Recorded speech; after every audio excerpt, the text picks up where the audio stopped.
So the Philadelphia Eagles just went out and made a move that nobody really expected at this point, as they just brought back this star pass rusher on a restructured contract after many were sure that he was going to be traded. But does this now mean that Haason Reddick is going to be gone? Meanwhile, the Birds just made a trade for a backup quarterback that was quite unexpected as well. And also, with the Eagles signing of Devin White to fill their need at linebacker, there's a lot to be excited about, but there are also a lot of concerns. So just how good is this move, and will it end up panning out? Plus, CJ Gardner-Johnson just was officially reintroduced in Philly, and he revealed that he's embracing the mentality of an absolute legend, as well as discussing what he hopes to bring back to the Eagles in his return, and he also explained the reason for his beef with Philly fans. So we're going to discuss all that and more free agency news in this video today, and we won't waste any time. Let's get straight into it. Alright, so the Eagles have already lost some players in free agency, and one of those losses happened on Thursday night when their backup tight end over the past few seasons in Jack Stoll decided to switch teams in the NFC East, with Adam Schefter reporting, quote, former Eagles tight end Jack Stoll reached agreement on a one-year deal with the Giants per source. So you know what that means. Jack Stoll,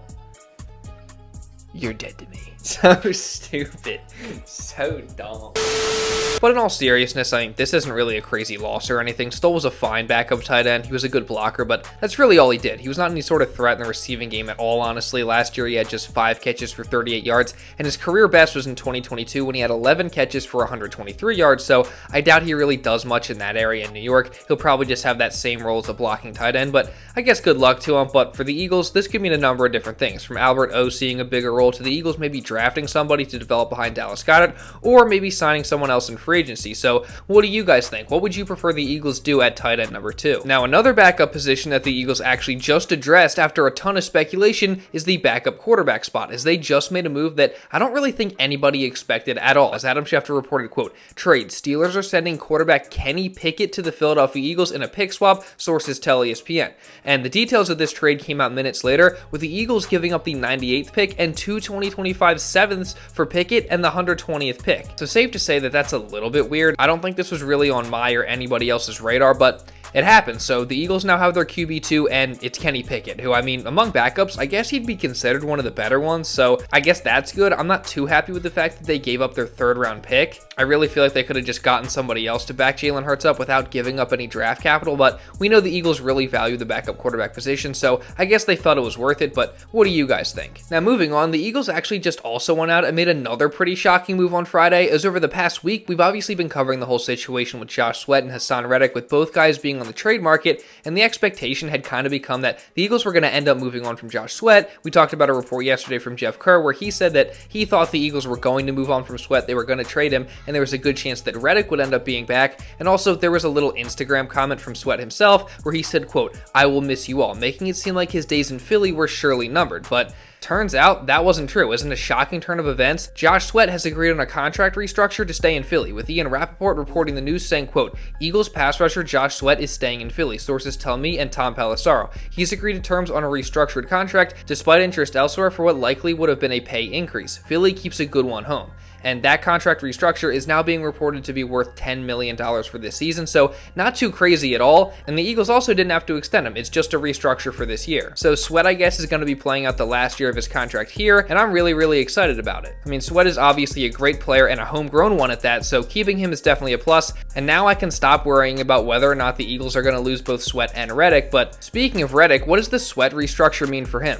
I mean, I honestly don't know. It could mean that he's gone, because honestly, the belief has been that the Eagles are only going to be able to keep one of those two guys. But that being said, there definitely still is a possibility of a Reddick extension, because Sweat didn't get an extension. It was just a restructure for this year, and if Reddick is given an extension, his cap hit for this year alone is actually going to go down, and then obviously the Eagles don't have Sweat on the books for any of the years after that. So the money could actually work out, and because of that, I definitely see a world where they can keep both Reddick and Sweat, along with, of course, Bryce Huff. But then, of course, the question would become, well, what happens to Nolan Smith? And maybe that would be something that dissuades the Eagles from extending Reddick. Plus, you also have the fact that you just paid Bryce Huff starter money, and it'd be hard for me to see him coming in and taking a backup role despite getting that massive contract. But I guess we'll see how it all plays out. I definitely still think everything is on the table for Reddick, but what do you guys think? Will Reddick be extended? And also, how do you feel about the Josh Sweat restructure? Now, something else that I want to get your guys' opinions on is the Devin White signing, because I do think there's a lot of good, but there's also quite a bit of bad with this signing. So let's start with the good, being that Devin White is an incredibly talented talented player. I mean, his athleticism is just off the charts, and his potential to be one of the best linebackers in the game is sky high. We've seen him be that mainly in his sophomore season in 2020 when he was an All-Pro and was a key contributor for the Buccaneers Super Bowl defense. Plus, White has also been a great pass rusher as an inside linebacker. He's a guy that's not afraid. He's going to run after the football, be aggressive, and try and light people up, and he just consistently is always around the football. So that's good because the Eagles defense needs guys like that. They need dogs, and White is definitely one of them. Plus, White is also a leader that's been a captain for years now, and he has also consistently been recognized by his peers as a very good player, being ranked in the top 100 twice for his showings in the 2020 and 2021 seasons. Plus, he has also put up good numbers, and there's no question that he is definitely better than anybody else the Eagles had at linebacker last year, and he's a clear upgrade at that position. Plus, he's just 26 years old, so it's not like he's an old washed up guy. He still has plenty of football left in him, and on top of that, his contract is also very low risk, high reward. It's just for 1 year for $7.5 million, and the cap hit is reportedly team friendly, so overall, I do think that this is a decent signing to get an upgrade at linebacker. But, like I mentioned in my video yesterday, I do definitely also have my concerns, which prevent me from seeing this as a great move like a lot of other people are seeing it. And I know some of you guys killed me in the comments for this yesterday, but here they are. So one, White is pretty inconsistent. He's going to have moments of brilliance, and then he's also going to have moments where it's like, what the heck are you actually doing? And that's because he tends to gamble a lot, and sometimes it pays off, and sometimes obviously it doesn't. And that's led to him being a pretty poor tackler. I mean, you can't deny the fact that he tends to miss tackles that he should definitely make, and his run defense just has really not been very good during his career, really ever, honestly, and his pass coverage has not been spectacular either. Now, I'll admit I may have misspoken in my last video saying he was horrible in coverage. He's actually just been more meh than awful, so moral of the story, just don't believe everything you read on the internet. But still, that does not change the fact that he's still not good in pass coverage, and he's also been bad at defending the run, and he's also been a top 5 lowest graded linebacker during the past 3 seasons. Now, I will say, PFF is definitely not the end-all be-all. You can't put too much stock into their rankings and grades, but that being said, I think they still do hold some value. But hey, all I'm saying is there's a reason he was benched last year by the Bucks, and nobody was willing to give him a bigger contract than just 1 year for $7.5 million that is heavily incentivized at just 26 years old. Like, if he was this bona fide star linebacker with no problems, like everyone's acting like he is, then some other team would have paid him big money, but of course, that didn't happen. Look, I don't hate White, and I'm not mad at the signing. I actually think it's a decent move. I'd grade it probably at around a B- or a C+, but White just cannot be the sole answer for the Eagles at linebacker based on everything I just said, and I really agree with Jake Rabati's take, saying, quote, Devin White has playmaking ability, but his football IQ is genuinely one of the worst I've seen. I think he can be fixed. I'm just not willing to roll into a season betting on something that hasn't changed in 5 seasons. Changing isn't something I'm comfortable with. The signing has upside, but I'm skeptical. We'll see what else they do, and I don't anticipate this is their, quote, big move at linebacker. If it is, though, I'm very disappointed. Overall, what do you guys think? I mean, I personally think that this is a decent move, but White just cannot be their only answer at linebacker, and I really don't think it's as amazing as everyone else is hyping it up to be, but you guys can let me know your thoughts down in the comments. Now, moving on, the latest of the big names that the Eagles signed in free agency was just introduced on Friday, or rather reintroduced, as CJ Gardner-Johnson arrived back in Philly, where he explained why he's excited to be back and his desire to be a great teammate and player that contributes to the Birds going back to the Super Bowl and winning it this time. How's it feel to be back, man? Like I never left. I want to be here, so started something here, started a legacy here, I want to finish it here, so why not, hop back on the train and get back to where we was at 2 years ago. The same role that you had before, or are you expecting it to look different? My role is to be a great teammate, help us win games and get us back to the Super Bowl. I think there's no in between on what they expect or what your role is. Your role is just be a great teammate and let the chips fall in, and you just do your job. You stood up here or sat up here after the trade. You spoke about your excitement of playing safety after spending a lot of time at nickel with the Saints. Is that still how you view it, or do you, I guess, value that versatility that you have? I think it's my time to be cocky.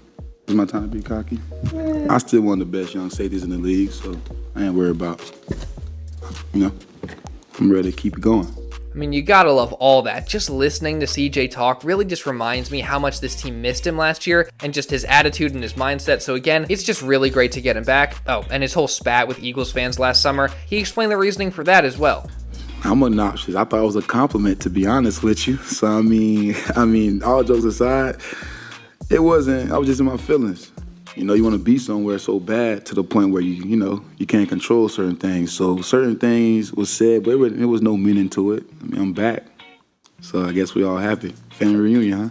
Hey, there's definitely no hard feelings for me here, and it's just definitely really cool to hear how much CJ really wants to be here and how excited he is about it. And something that definitely got me really excited was when he revealed that he'd be changing his number this year to represent his favorite athlete and his mindset. Are you going to still rock the 23?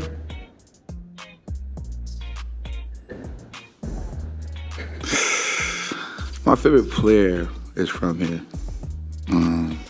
I think tapping into a different mentality is like, it's something that people will be great to see this year. I'm on my Kobe mode right now, so I'm coming out with the Mamba, coming out with the 8. The Mamba mentality, I'm here to win. I'm not here to lose. I'm not here to be mediocre. I demand excellence. So the thing about Kobe that makes him so great is, he doesn't settle.